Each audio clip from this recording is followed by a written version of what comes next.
Welcome into Art Gibbs Sports Business Podcast. This is episode 7. This is going to be a quick episode on college football. What the heck is going on there?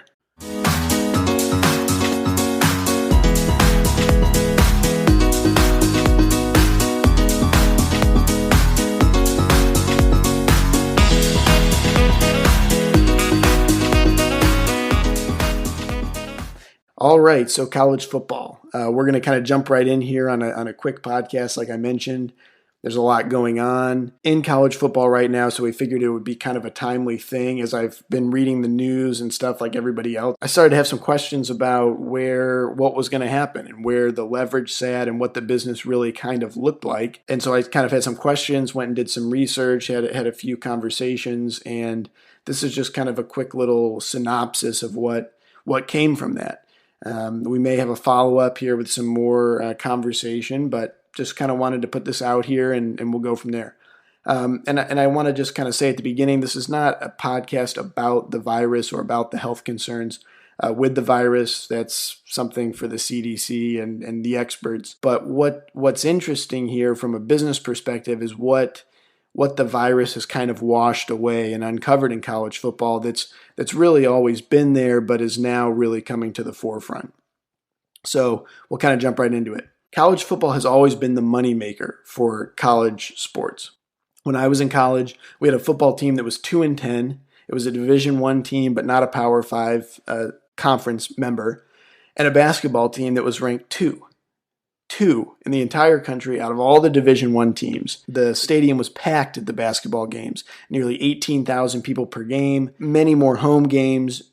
Honestly, there was the football, there was not even 5,000 people in the stands. And yet our coaches always told us, hey, football will make more money than basketball this year. Wow. And as a track athlete, I was thinking I'm going to have to run really fast to make some money.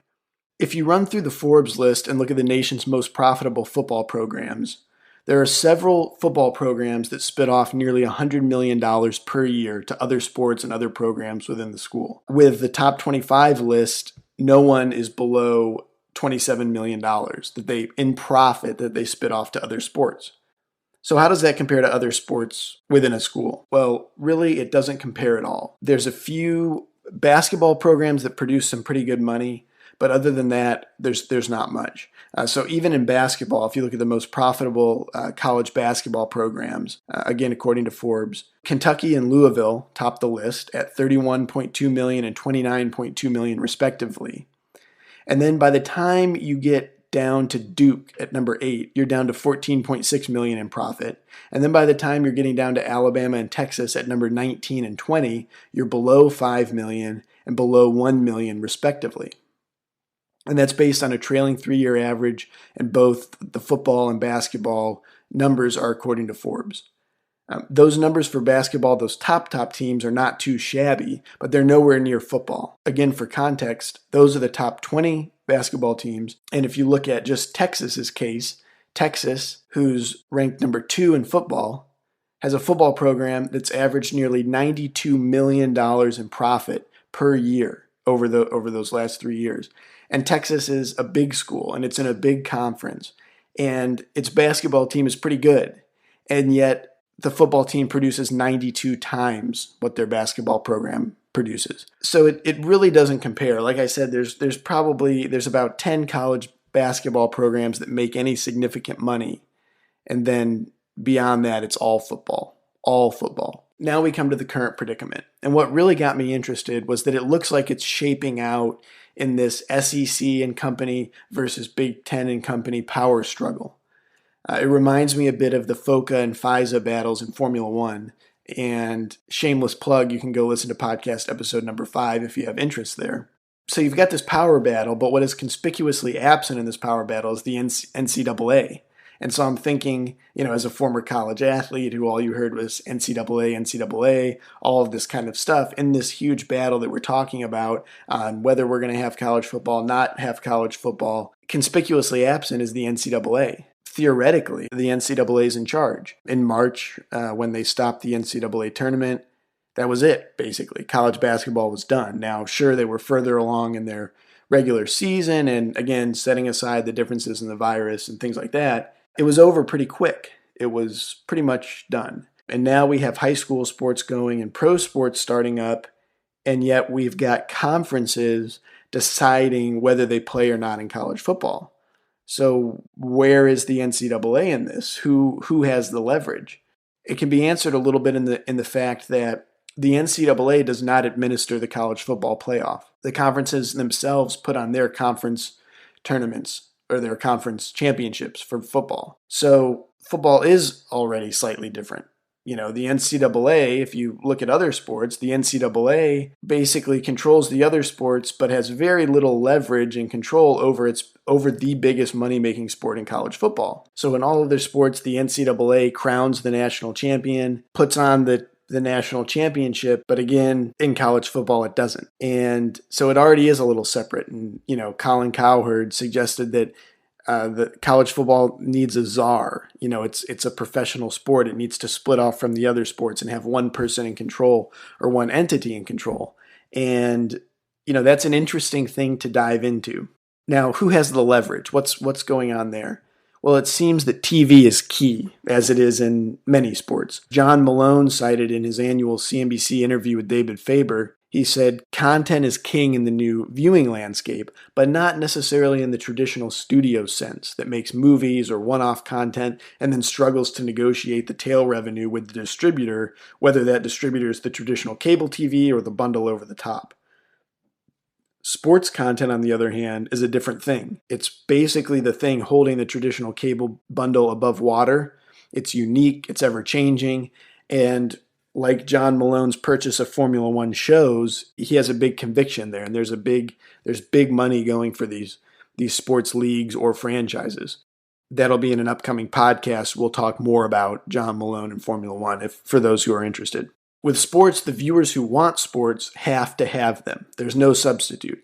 Unlike movies, and that's kind of contrary to what some people may think, in the digital age, the movies are more interchangeable than one may realize. They generally have the same themes and plots and those kinds of things, and people aren't really going to change subscription service to go see a movie, a one-off movie. Not having football for a season, that's a different story. They'll change providers or whatever to get football. In college football, the way it works generally with TV is that the conferences negotiate with the TV networks and they negotiate as a single entity for those contracts. Obviously, every deal is a little different, but and that can be based on timing and different things like that. But generally, the Big Ten and the SEC sit atop the list. The SEC's TV revenue for 2017-2018 set a record at $627 million, and then the following year, the Big Ten's was $759 million. And just a quick note for those that are interested, in the Big Ten's case, all the legacy schools got an equal share of that, but the new schools, Maryland and Rutgers, received less of a distribution because they had received loans from the Big Ten against their future TV money, basically. And then just to kind of show the comparative landscape a bit, the Big Ten and the SEC deals are bigger than the Big 12 and the Pac-12 deals. The ACC deal was bigger than the Big East deal, and that's a reason why Syracuse left. Jim Boeheim talked a lot about that. So in who has the leverage, it sounds like the conferences do. They're the ones doing the negotiating. They're the ones that hold this content. But now with this sort of standoff to some degree between the Big Ten and the SEC, and again, you can, if you want more information on that, you can go check the news. We're now asking for the first time, there's an important question arising. Do certain conferences have leverage over one another? And then consequently, who runs college football? We don't know. It seems very just disjointed, and it seems, it's just the conferences and they need one person together. But now we're seeing with this standoff, maybe it's a little more solidified into fewer players than we initially thought. So this is how it's shaping out a bit.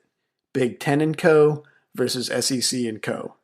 The Big Ten made their bid. They viewed that the winds were moving towards postponement and wanted to get out in front of that. They went along with the Pac-12 and canceled fall sports.